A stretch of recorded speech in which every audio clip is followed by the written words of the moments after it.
You know what that sound means? It's another episode of Game for a Movie where we ask, are you game for a movie? My name is Mike. I will be your host this evening. I am very excited to bring a very special bad movie near and dear to my heart to you guys. It's one that not a lot of people know about, but it's one that for a lot of reasons I've had on my list for a long time, and I want to present it to you. You do not have to see this movie. I'm actually encouraging you not to. So I'm going to tell you all about it just so you don't have to go through the same pain I did. But of course, first, I've got to tell you about what I am drinking. This is the Changemaker. It comes from Sugar Creek Brewing, which is a very good brewery. They have the Big O, which is a blood orange IPA. This is the Changemaker. It is a 7% IPA. It has a very vibrant blue can. It got my attention at the Harris Teeter, or at the Teat, as we like to call it. And yeah, it is a very good beer. I'm actually really lucky I stumbled upon it. It is definitely one I will have in the house again. We always have a beer on the show, or at least something to drink, because obviously we watch bad movies, and especially this one. It hurt because I was pretty sober to watch this movie that I'm talking about. And it was kind of a choice to be sober for this one. A lot of times... Sometimes it's just I got to watch a movie and I don't have time to drink or anything like that. This one was a choice because I wanted to see what it would be like sober. And I wanted to point out things that I definitely needed to have a keen eye for. So a fun fact about me, I don't know if this is actually a fun fact or not, but I am from a small town called Downers Grove, Illinois. Why is that important? You might be asking yourself. Well, they made a book called Downers Grove and it became a movie. That is the movie in question that we are talking about. It is The Curse of Downers Grove. The Curse of Downers Grove was released in 2015. It is about an hour and a half, and it is a mystery thriller / horror movie. Perfect to get us started for spooky season or spoopy season, whatever you like to call it. It is an 8% critic score and a 12% audience score. I can't say it deserves much better than that. So here's my thing about The Curse of Downers Grove, and obviously I'm going to get into details, tell you all about the movie, especially because I don't want you to watch this one. I want to make that abundantly clear. Obviously do it if you want, if you like to suffer like I do. But truthfully, what the problem is with this movie is the first 3/4 of the movie was okay, and then the end just completely shot itself in the foot. And that's what I'm going to talk about as I go through the details of this movie. One of the critics' reviews on Rotten Tomatoes, which again, it got an 8% from critics' reviews, basically describes it perfectly. A messy hash of teen soap opera, stalker thriller, and whatnot, whose titular, possibly supernatural aspect is basically irrelevant. That kind of fits. That's kind of perfect in the aspect of that. So what do you say? Let's get started talking about this movie about my hometown of Downers Grove, Illinois, that takes place nowhere near Downers Grove, Illinois. The first thing I wanted to point out that the director, his name is Derek Martini, and that feels about right for this movie. I don't know anything about Mr. Martini. All I know is that he makes a mean cocktail and that I should have had a couple watching this movie. From the very beginning, it's obvious this town is a southern town. Like, it is not anywhere near Chicagoland area. And this film was partially filmed in New Orleans, so it does make sense for a lot of that in the houses you see and everything like that.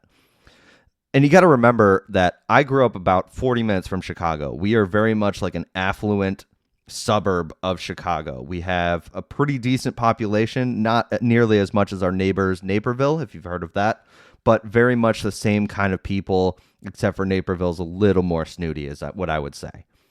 So it stands out immediately that these houses are like this southern charm kind of houses. One of the first quotes is, "Whoever named this town Downers Grove has a sick sense of humor." That is because it is named after our founder, Pierce Downer. Just so you know, it's not actually somebody who's just like, wow, this place sucks, I'm going to call it Downers Grove. It is 4 days to graduation, and it is also in black and white, so obviously this is a flashback. This kid is climbing the water tower, and then all of a sudden falls to his death. That's all we need at this part of it. It is a year before our action takes place, but it just shows this kid climbing the water tower and falling to his death. It also talks about how Downers Grove is on an ancient burial ground, which is not true. But, ancient burial ground causes curses, I guess. And it also has like this farmland, like rows and rows of farmland that we don't have either. And then we get the news position. News position, if you've never heard me talk about it before, news position is when a character is like watching the news, or it's like a news report that kind of says, oh, this killer is free, and you get all of the setup of the exposition of the story. This is kind of done that same way, except for it's Google searches, and then I've called it Facebook position. Facebook position, there's a lot of like, it shows the people who died and just like people commenting saying like, oh, I miss you so much, everything like that. And we learn through a monologue that the curse of Downers Grove is basically every year before graduation, a senior of the high school class dies somehow, some way. And it's always right before graduation. And the monologue itself is done by our main character, Chrissy, who questions if the curse is actually real or not, or if it's just dumb kids being dumb. It also doesn't go and say how far back it goes. It only seems like there's 4 or 5 people, so it could be very well that it is just dumb kids being dumb, happens to be the same time 4 years in a row. So there is a question. Is this curse actually real or not? This is where we meet our main characters. Our main characters is Chrissy, who's played by Bella Heathcote. I'm hoping I'm saying that right. I'm going to say a lot of names, and as always, I'm probably going to say them wrong. Bella Heathcote is from Melbourne, Australia. She's actually been in a lot of stuff. She was in The Neon Demon. She's been in Dark Shadows, Pride and Prejudice and Zombies, and In Time, that Justin Timberlake movie with the currency being time left of life and everything like that. She has a little brother, David. David is played by, this is going to be an interesting one, Martin Spaniers, maybe? Martin Spaniers has been in a couple episodes of True Blood, but the main thing that you may know him from is he was in 8 Simple Rules, the TV show. He was in 76 episodes of that. So that the people in this movie are actually like pretty decent. You might know them from something else. Obviously, this is one of those early stops in their career. This is 2015, mind you. And we also meet their mother. Their mother is not a big deal in this movie at all, because she is single and she is dating an astronaut. This astronaut has come to pick her up, and they are going to go to Vegas for the weekend. It is 5 days until graduation, and basically she's just leaving Chrissy and David on their own. She acknowledges the curse, and it's mostly because Chrissy is talking about it, and she kind of says, don't worry, it will be fine. I will also say at this point, it's very obvious to me, Chrissy is not in high school, this actress. She actually looks 30 in this. I think it's just because of the way she dresses or whatever, that kind of thing. Doesn't matter. That's just kind of what it is. But I will say, one of the things I think they got right, she was reading Catcher in the Rye, and we definitely read that in high school, so I think that was a good attention to detail there, at least, for one positive thing about this movie. Chrissy's friend is Tracy. She comes over, and David is interested in Tracy. David really wants to get with Tracy, who is played by Penelope Mitchell. Penelope Mitchell, another person from Australia. She was in the latest Hellboy. She's been in Star Trek Picard. She was in 13 episodes of Hemlock Grove. Again, these are people that have been in things. May not be like everything's on their list, may not be great, but they have been in things. Which is good to know that this hasn't killed all of their careers. But yeah, so David is interested in Tracy. Tracy kind of flirts with him a little bit, even though he's supposed to be 15 in this movie, and she is definitely supposed to be like 17, 18. You know, it works, whatever, it's fine. David also seems like he has a little bit of a little brother syndrome, where he's just going to be annoying in this movie, is what I thought originally. I am happy to say that David is actually kind of one of the better little brothers in a movie like this that I've seen before. Chrissy goes inside to get something, and they're about ready to go to school. Tracy asks David if Chrissy has seen the Facebook page yet. And David says, no, I don't think so, because she hasn't brought it up. I don't know what they're talking about with the Facebook page, but it's obviously something. So Tracy and Chrissy are getting back to school, and they drive past the local auto body shop. And inside the auto body is the young mechanic Bobby. And Bobby is played by Lucas Till, probably the most famous of this whole thing. Lucas Till was in Monster Trucks. He's been in the X-Men movies as Alex Summers. He also was he was MacGyver in the MacGyver reboot. That is the important thing. He is a guy you'd recognize. And, of course, I'm skipping this one, but he was Travis Brody in the Hannah Montana movie. So, obviously, a big deal. Bobby kind of sees the girls looking at him, and he kind of gives a little wave, and Chrissy kind of admits that she's kind of been talking to him. So Tracy is just like, you slut. Oh my God. I can't believe this. You probably slept with him already, you slut. Like that kind of stuff. You know, normal girl talk and everything like that. But it's very apparent Chrissy has a crush on Bobby the mechanic. And looking at Lucas Till, I'll admit it, I might too, you know? Chrissy, Tracy get together with their girl group at the diner in town, and there's like 4 other girls, and it really doesn't matter. They're not important to the story because they have the one conversation and then they leave. But they're talking all about the curse, and they're trying to figure out who is it going to be this year. And Chrissy basically then admits that she's skeptical of the whole thing.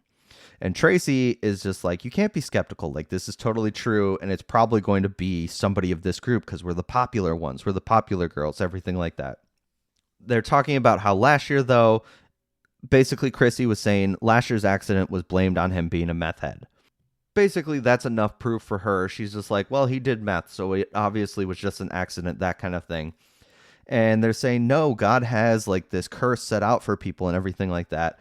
She admits that she doesn't really believe in God because her dad was addicted to meth, left them, and her cousin has bone cancer and all of this stuff. Basically, the 4 girls that don't really matter to the story anymore are just like so depressed by the statement, and they just leave. While they're at the diner, one of these guys is just staring at Chrissy and just kind of looking at her. And it is these 3 guys from Willow Creek. I'm laughing at this because there's a town not far from Downers Grove called Willow Brook, and they decide to protect that town and call it Willow Creek instead. It's very obvious what it's supposed to be, but it just makes me laugh that they wanted to protect Willowbrook and not Downers Grove. They're just like, yeah, Downers Grove's perfect for this kind of movie. These 3 guys play for the football team. One of them is Chuck. He is one of the main guys we're going to care about. There also is Guy, because he's one of the guys. And then there's Ezra.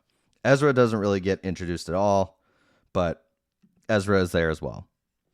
So they get invited to this party, and Tracy and Chrissy both agree that they're going to go to this Willow Creek party. And so it's a big high school party. And remember, this is a high school party. I will also say this is something that never happened in Downers as far as I know. We didn't have big, like, extravagant high school parties that were all the rage. Or maybe I just wasn't popular enough for them. It felt like it was always like a group of people that got together, hung out in a basement, and drank their dad's like vodka they found. This is like a full-blown party, like where people are hanging out outside the house in front of, in like the front yard, openly drinking. It's obvious they're high schoolers and everything like that.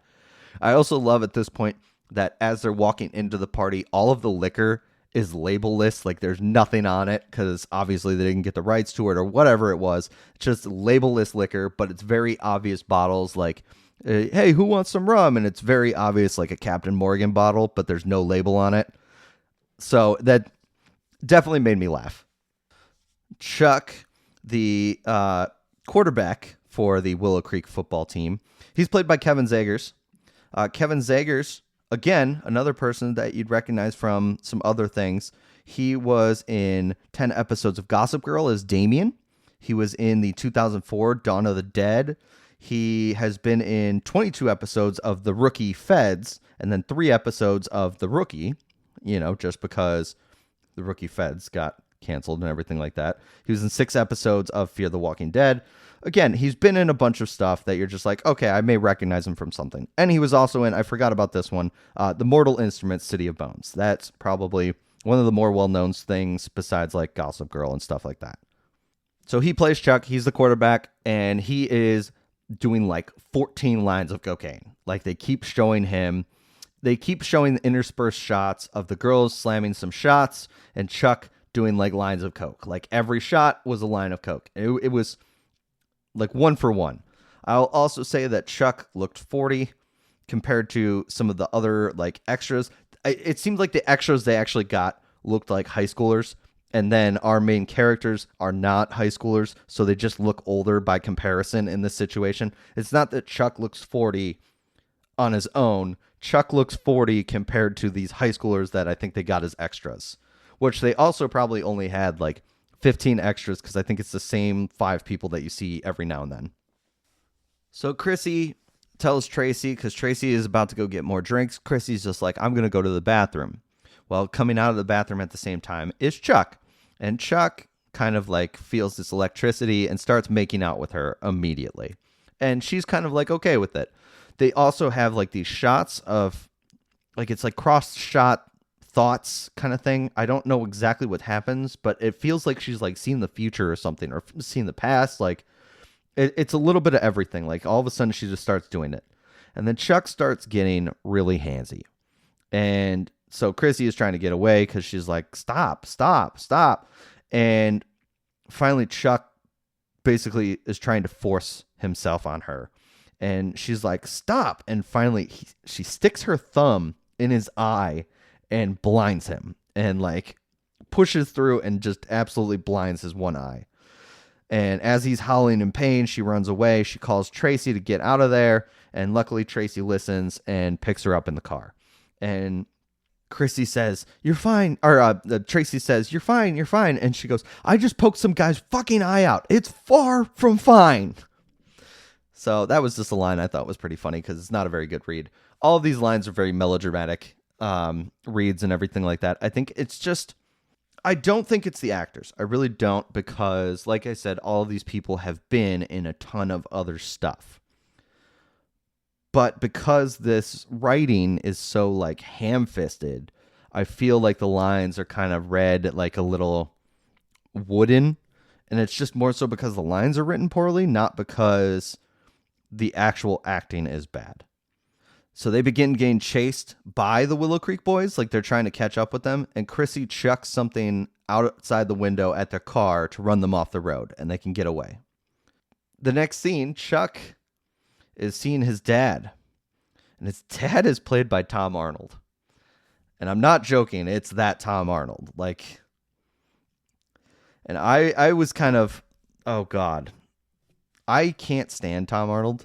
He is definitely one of those actors, and I think a lot of people would actually agree with me on this. I can't stand Tom Arnold. I think everything he does is kind of just hokey and bad and everything like that. Well, luckily in this movie, you don't have to deal with him much, but he's Chuck's dad, and he's just the essential football dad. Like you ruined your whole career. Now you're never getting out of this crappy town, you know. And instead of helping Chuck, whose eye is bleeding profusely, he just starts beating up on him because he's a dumbass that ruined his whole career for one night of pussy. That's essentially what he said. I don't remember the exact quote, but I do remember it being something to that effect. So Chrissy is now sleeping, and she starts dreaming of the Native Americans because Downers Grove was built on stolen land and everything like that. And David knows this and is a decent brother and is there to help her out. I thought this was still going to be that trope of like the annoying little brother and everything like that. I think David, again, was a decent brother in this film. I don't think he was the little brother trope that is in so many of these movies. So it's the next day at school, and Chrissy is talking with her friend Ian. Ian has been friends with her since kindergarten, definitely has a crush on her. You can kind of feel that.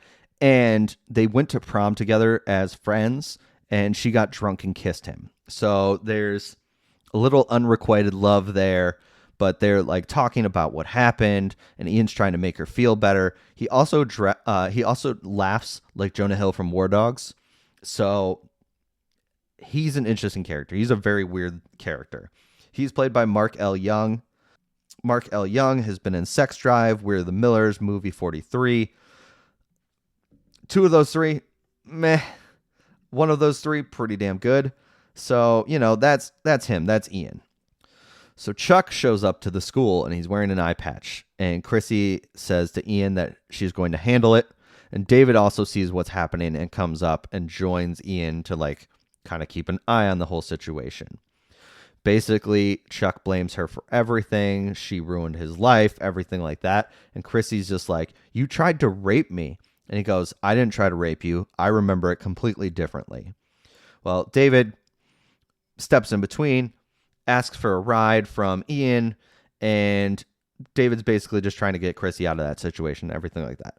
Chuck calls him David and knows he's David, and then also, to add insult to injury, apologizes about their father being a meth head and walking out on them. So he's learned a lot about this family. So it gets a little creepy. Like, he's done his research and knows a lot about them. This is enough that David's just like, no, we're getting out of here. So they leave, they get a ride, and basically somehow Chrissy ends up at the auto body shop. And she actually knows Bobby a lot better than we originally thought, because she goes over to tell him what happened in the whole situation. And we find out they've been talking for months, but Bobby is just kind of like, well, why'd you go to this party if we've been talking for months? And she's like, well, you never asked me out, so I didn't feel like I was off the market. That's the end of that scene. That was the important stuff for that scene. There was more to the situation, talking and everything like that, because they have been talking. They've been having intimate conversations, but that's the only thing you really need to know. He's never asked her out. Well, that scene done, we go to Chuck, who is doing steroids, because of course he is. He injects himself and then immediately starts lifting. Like, it works immediately. It gets your whole body going. This is going to work right away. And it's just to show that he's very unhinged. And him and his boys, they end up going and jumping Ian, the friend. Chrissy is so sorry for Ian and just saying how she didn't want him to get involved, but it's just because he was there to protect Chrissy when Chuck showed up at their school. After Chrissy is done mending Ian, or making him feel better at least, she goes back home, and guess who's there? Tracy. Tracy is there with David. Yep, they're hooking up now because Tracy is into David, and he also is kind of like a little pot dealer, so they also smoke a ton of weed from this point on. And this is the part where she finally shows Chrissy the Facebook, because what did this movie need? We're teen drama. Of course we need to have a party at their house. There's no parents, and there's only a curse that they're all dealing with that's barely a part of this movie. But, there's a curse.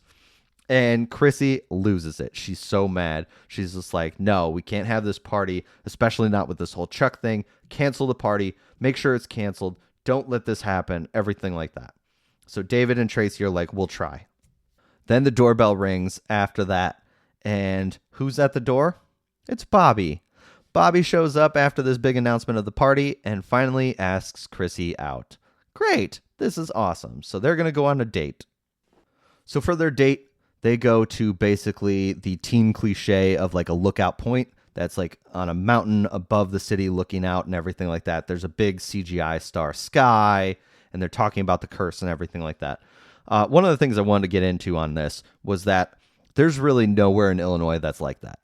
The second tallest point in the state of Illinois, and I wish I was joking about this, but it may have changed since I've been there, but for the longest time, it was a trash dump. The highest point was Sears/Willis Tower. The second highest is a trash dump. We don't have these mountains that overlook everything and that kind of thing. It is very flat. So that they have this lookout point and that they're hanging out with this CGI star sky, it's just teenage cliche kind of thing. They're talking about the curse and everything like that, and Bobby is just kind of like, I don't really believe in it, and Chrissy and him kind of they're vibing over this fact, and this is enough that they start making out. And Bobby is actually very he's not trying to take it too far, that kind of thing, because he knows what just happened with Chrissy and Chuck. We can't just have a makeout session, though. No, Chuck shows up. How does he always know where Chrissy is? There was no clue even that Bobby was in the picture, let alone that he was taking her out on a date, but somehow Chuck knows exactly where they are. Chuck wants to talk to Chrissy, and Chrissy agrees to talk to Chuck, but mostly just to figure out what happened to Ian. Chuck claims he didn't do anything to Ian or anything like that, and also claims that he's had this dream and he sees Chrissy in it, and that she is the one for him, and that she's supposed to be with him, and that they're supposed to be together and everything like that.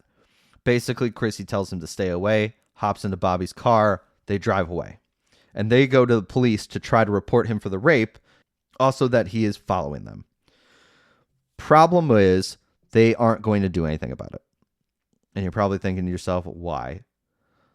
Well, because Chuck's dad, Tom Arnold, is Charlie Whitmore, a cop. And not only just a cop, like a famous cop. Like he is one of the be-all, end-alls. And so they're going to watch out for their own. So they really can't do anything because it's a he said, she said situation. And because they don't want to press charges against a cop's son. By the way, that sheriff is played by Stephen Martini, who I'm going to guess, I haven't looked it up and I don't really want to. I'm guessing he's related to Derek Martini, the director. I'm not going to look it up. I don't really care enough, but I'm just going to guess so. Well, Tracy agrees to stay over and watch over Chrissy, and so does Bobby if she wants him to be there. Bobby does have to work late, but Bobby will come back. After work and everything like that, Bobby comes back, and Bobby and Chrissy, they stay in the same bed, and they have the stipulation, no sex. And I just wrote that down for some reason. It really doesn't make that big a difference because truthfully, nothing happens. So the next day when Chrissy goes to school, she's walking up to her locker and she sees that it's just been blown to smithereens. Like there's nothing in it. It is just absolutely a crater blown up. And so she's kind of starting to believe that maybe she's the one that is going to be the victim of the curse. That it's starting to feel that way, where like there's these signs and everything like that. So she's starting to think that. At this point, I guess, though, I said that I think it's going to be a curveball. I think this whole movie has been trying to get us to focus on Chrissy, and then all of a sudden it's going to be like Tracy, or it's going to be Bobby, or somebody else. I don't feel like it's going to be Chrissy at this point. Who knows? I don't know if I'm right or wrong, but that's just what it is. Because she's still a little shaken, she asks Ian to drive her home. And this is the second time he's kind of mentioned that he's known her since kindergarten. Like, it just feels like, come on, I've known you since kindergarten. And like, it's just, he keeps bringing up he knows her since kindergarten. And like, it's just, again, that unrequited love puppy of just like bringing up, oh, we've known each other for so long. Obviously, we can date now. That kind of idea.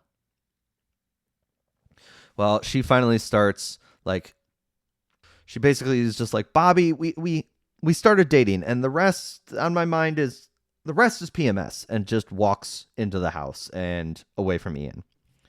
So after this whole ordeal, talking with Ian and everything like that, Chrissy is talking with Bobby, and Bobby basically convinces her that they should have the party.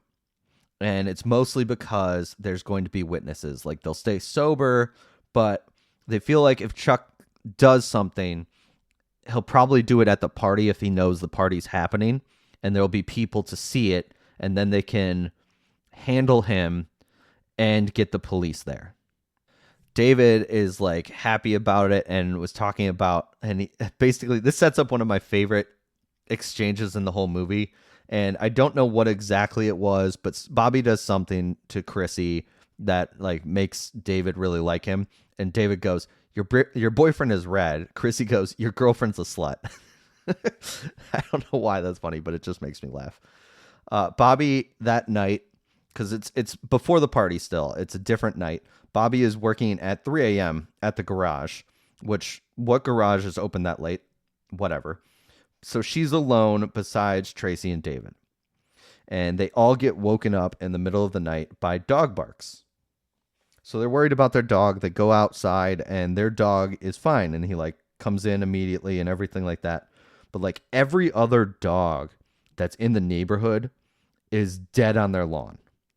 Like there's 8 or 9 dogs in this neighborhood that are just dead.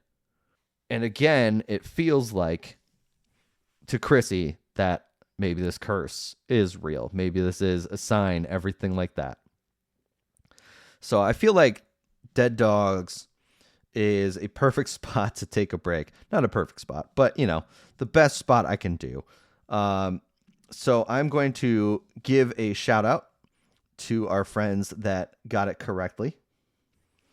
So the people that got this correct is our friends X Radio X, the music podcast.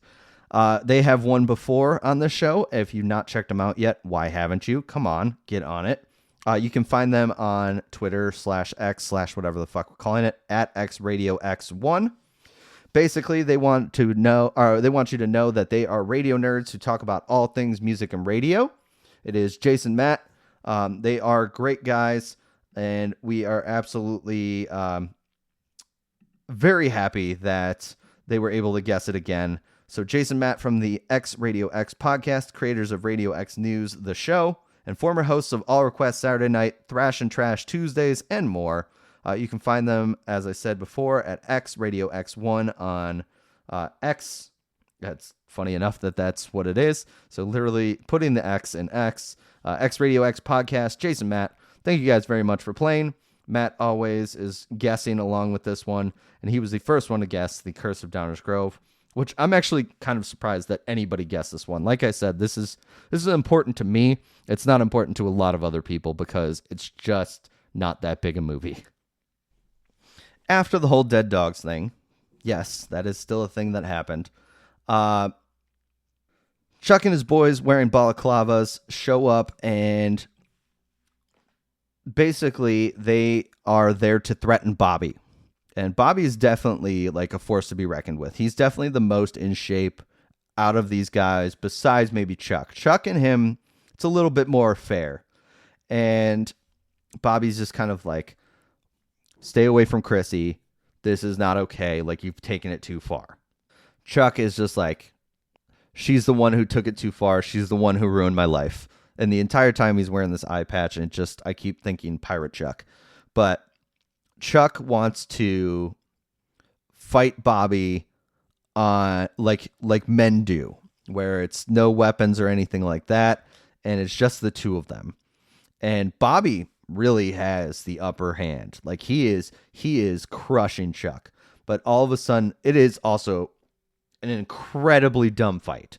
Like, it's a lot of holding, and he throws him down, and he's just puh, puh, puh. It's like they got the choreography, and they're still testing it out. Like, they're still kind of working through it. Like, okay, and this part is where I punch you, and that kind of thing. Like, it seems like a slow dance in a fight scenario where they're working on this choreography together. And it's one of the dumbest fights I think I've seen in a movie because it just doesn't work.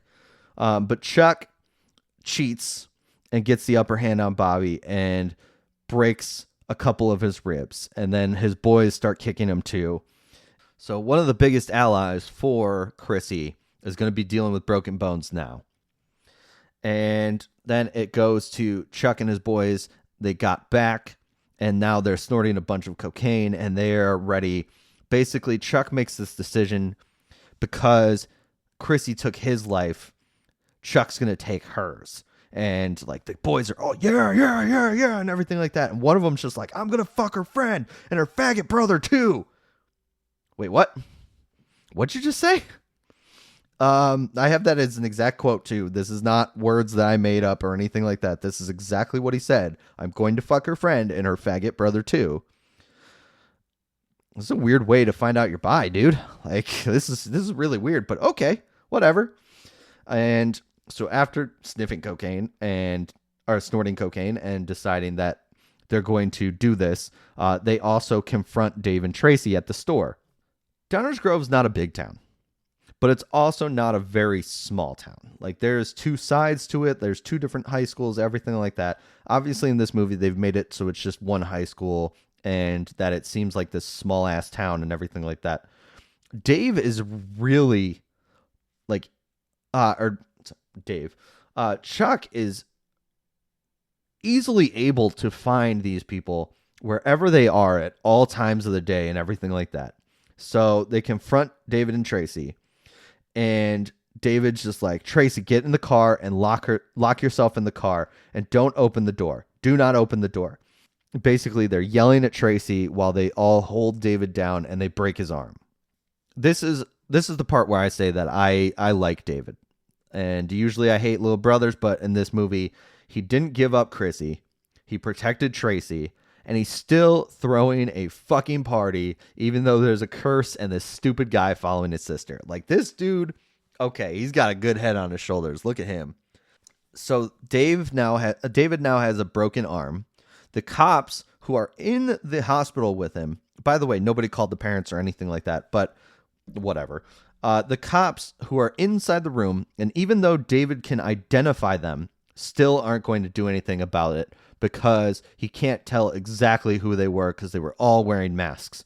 But Chuck took his mask off to make sure that he knew this was coming from Chuck. Like, even if it was that you can't identify them because they were wearing masks and you can't prove it was them, whatever, you can still prove it was Chuck. Like, that is the only one that you can definitely prove. And that one is probably the big one because once you take care of him, the rest of these guys, they don't seem like they lead themselves. They follow the quarterback, Chuck. So why don't we try to arrest Chuck and stop this big issue? I don't know. I guess that's what they're not going to do it because Chuck is dad of cop. I don't get it, but whatever. Well, Chrissy and David are in the hospital and they're basically like, we need to take this into our own hands. And David goes, you remember when Dad taught us how to shoot with the shotgun? And she's like, yeah, I remember everything like that. Yeah. David's like, I still have the shotgun under my bed. Perfect. They've got a shotgun now.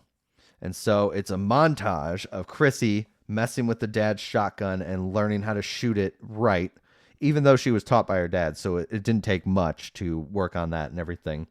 So Chrissy is now prepared with this shotgun. We are 1 day to graduation. So somebody is going to die for this curse. Plus, there's going to be a big old showdown at this party they're having. So Chrissy goes to Chuck's and throws a brick through the window. The way she threw it, either it was going to go way over the target or it was just going to bounce off because it wasn't thrown with very much force and it was thrown very high. But that's beside the point. Essentially, the brick has a note that says, come get me, motherfucker, essentially. Obviously, it doesn't say that, but I'm going to make Chrissy more of a badass that they tried to make her be, even though she definitely wasn't. So Chuck and his boys, they get ready, and they're going to go to this party, and they're going to take Chrissy's life. That's what they're going to do. So they're, once again, wearing their balaclavas, and Chuck shows up to the back door, where he's immediately tased and beaten down by David, and that has to feel good. So he's like tasing, holding Chuck down and everything, and then one of the other boys cold cocks David right in the face, and David is knocked out. Chuck, after getting tased, fires 2 shots in the air with his pistol, and the partygoers all leave. They all disperse. Remember, those were going to be your witnesses, and so now all they've done right now is they've seen Chuck, and they've seen him fire. Another 2 guys are coming in from the front way, and Bobby is taking on 2 of the others, while Chuck holds Chrissy at gunpoint because she doesn't have the shotgun at this point. So Chrissy is talking to Chuck and basically says, I see it now. I see your dream. I know where I'm supposed to be now. I know where I need to be. I need to be with you, Chuck. I'm so sorry that I put you through this, everything like that. And Chuck is just like, yeah, you definitely did, and puts the gun down or like puts the gun to his side and everything. And then, of course, she knees him straight in the balls and runs off. And then she grabs the shotgun. So one of these guys is on top of Tracy. Chrissy is able to take care of him with the shotgun. He done. So Chuck kind of gets the drop on Chrissy, but she's able to get to the bathroom and slam his arm in the door. So she like slams his arm in the door. He's like dispatched for a second. There's another door she's able to get through. Bobby is being held down by two of these thugs, and Chrissy drops them both. And he's just like, who taught you how to shoot like that? And then Chuck turns the corner. She realizes she's out of bullets, but he also dropped the gun because his arm was slammed in the door. So he doesn't have anything either. He's unarmed. What does she do? She just nails him with the gun and then keeps beating him over and over and over. Just kuh, kuh, kuh, kuh. And that's it. They're all dispatched. This is like 5-minute scene of 5 people getting just taken out by one shotgun, one girl, and 2 guys that are kind of fighting, kind of not, and Tracy, who definitely was the damsel in distress. This is also another reason why I thought, oh, Tracy's going to get like accidentally shot in the crossfire or something like that. That's what I'm still thinking Tracy is going to be the one that falls to this curse. But nope, she's fine too. The police show up and now they can actually do something. Because guess what? The cop's son, he dead. He gone. So they can actually do something now, which is nothing because all these guys are dead. And so after the whole party and everything like that, Ian and Chrissy, Ian the friend that's known her since kindergarten, remember, Ian and Chrissy are on the swings outside just talking about, really they're talking about the curse and saying like, are any of these guys from Downers Grove? Because maybe the curse is over because one of them is from Downers Grove and is dead now. No, all of them are from Willow Creek. And she also talks about the fact that she basically got away with all of this because it was self-defense. Good for you. So this is where the movie loses me. And mind you, I didn't think this was this good a movie the entire time. But this is where it literally went so far downhill that it absolutely may have killed my soul a little bit. Ian thinks that's his opportunity to make a move on Chrissy and tries to kiss her. But basically she's like, no, I'm into Bobby. Like, we're dating, everything like that. And Ian's just like, no, you don't understand. I love you. And she's like, Ian, go away. I'm into Bobby. And then he goes and snaps her neck. And it's like a second, not even. She just is alive, talking about she's into Bobby, and then she dead.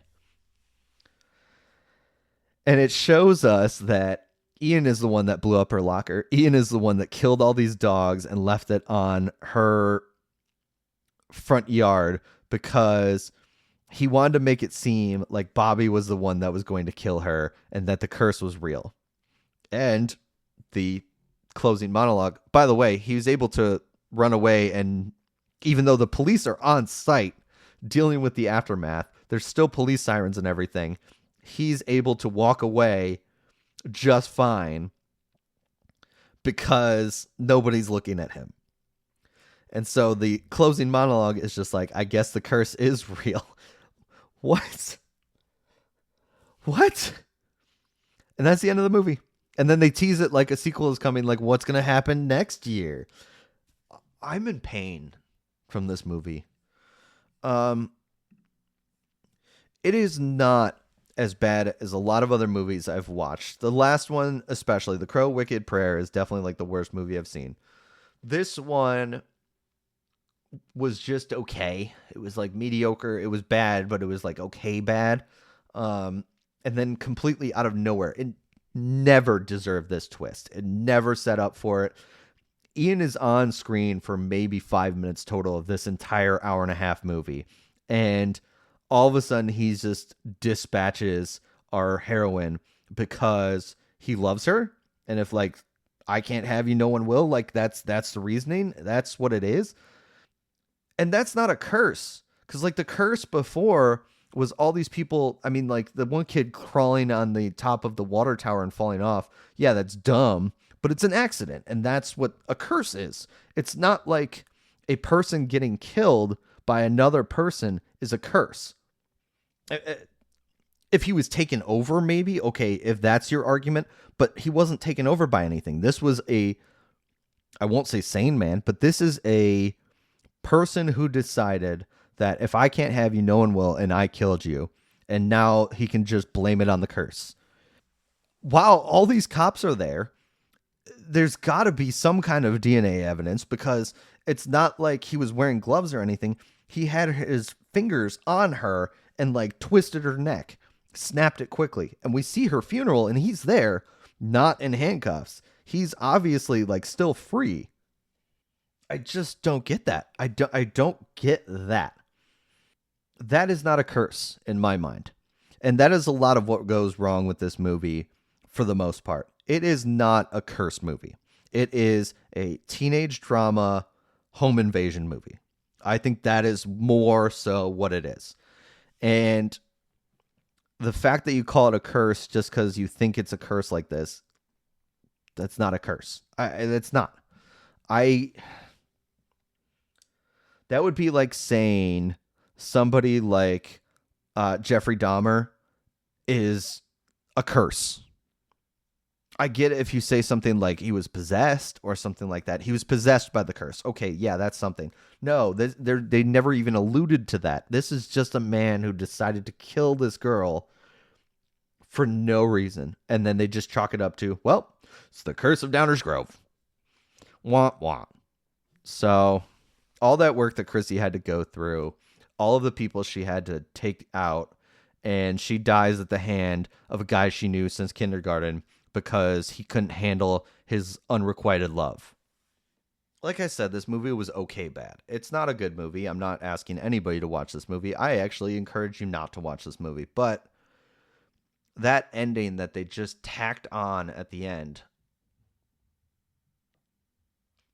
I would have been happier. I really mean this. I would have been happier if all of a sudden she's like walking away from the carnage and then her mom and the astronaut come home from Vegas and run her over accidentally because they didn't see her in the road. Like I would have much rather had that because that's a curse. That's an accident. That's something that happened that was a freak thing that is part of the curse of Downers Grove. Did I just create a better ending to this movie? Like, legitimately, did I just create a better ending to this movie? I don't know what to say at this point. Like, I don't know what to say about it. Like I said, the acting was mediocre, but I think it's more so a script issue, not an acting issue, because I think when you have to read these lines, it's not great. When it comes to things like CGI, they had that really CGI, like, starry sky, which I didn't even talk about that. We're so close to Chicago that we never had a night like that where you can see all the stars in the sky and everything like that. If you saw 3 bright stars, that was a good night for stargazing. And especially somebody like me who likes to do that kind of stuff. I never saw very many stars. I had a telescope and would look for hours, and all that light pollution and everything from Chicago being only 40 minutes away, you didn't see shit up in the sky. Like that was so fake. And it's part of the hometown charm. It's supposed to be like a small town, that kind of thing. They did all these small town tropes that just drove me insane because it's not my small town. And truthfully, we're not that small a town, so it's even worse to see these things. We don't have just like a one stoplight town. It's not like that. That's definitely part of the reason why I wanted to watch this. When you have a movie about your hometown, you kind of have to, just by nature. So I was very willing to watch this one. I've had it on my list for a long time because it is about my hometown, even though it was filmed nowhere near it. And even though I've heard the book about Downers Grove, the book that was created that spurred this story, wasn't very good either.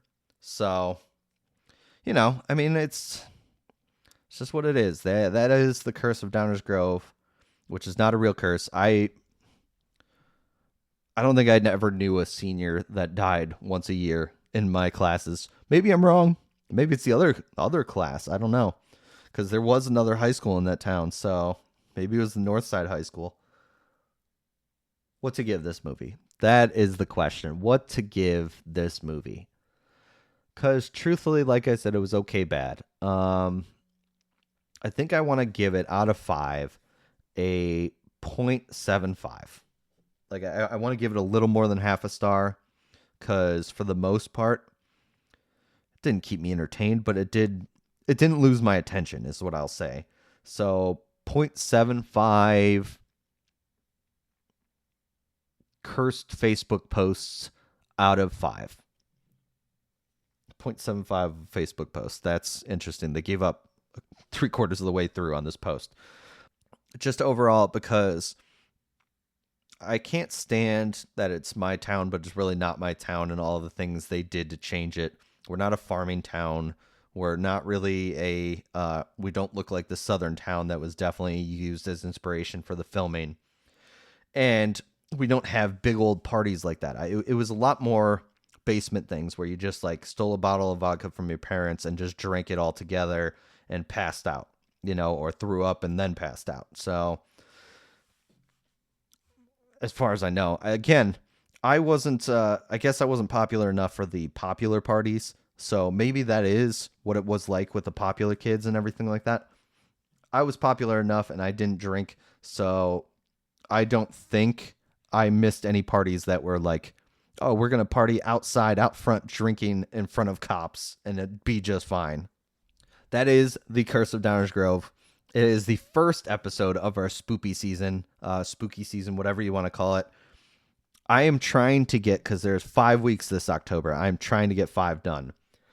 Obviously, there are going to be some hiccups along the way. So if you don't know anything about me, if this is your first time tuning in, whatever, my wife and I are pregnant, and we are expecting our first kid this week as this episode is getting dropped. And that's another thing why I wanted to release this week. It is a hometown episode. I'm just in my feelings about getting our first kid and everything like that. So I'm going to be a very tired parent in the next couple of weeks. I'm trying to get ahead of time, so that I can release these. I'm going to try for 5 bad horror movies. There's 1.5 million. So during October, especially, I like this where I try to get as many as I can get done during the month of October. So I'm trying to get that done. I have some well-known ones on the list that are ready to go that are bad horror movies, including I've already watched 2 of the other ones. So I'm going to try to record those 2 and get those done so that you can enjoy 5 bad horror movie episodes during the month of October. This is the first one. This is The Curse of Downers Grove, which is not a real curse, but, tried to be a curse movie. That's not a curse movie. That's a home invasion teen drama. Yeah, so Curse of Downers Grove. I'm glad that this curse didn't hurt any of the actors or actresses in this movie. They all got work, it seems like, after this. So good for them. They all escaped Downers Grove without being curse affected. So this has been Game for a Movie podcast. I have been your host, Mike, from beautiful Downers Grove, Illinois. I will see you guys next time on the Game for a Movie podcast. We have another bad horror movie coming out next week. I hope you enjoy that as well. And thank you guys very much for tuning in to Game for a Movie, where we ask, are you game for a movie? I'll see you next time.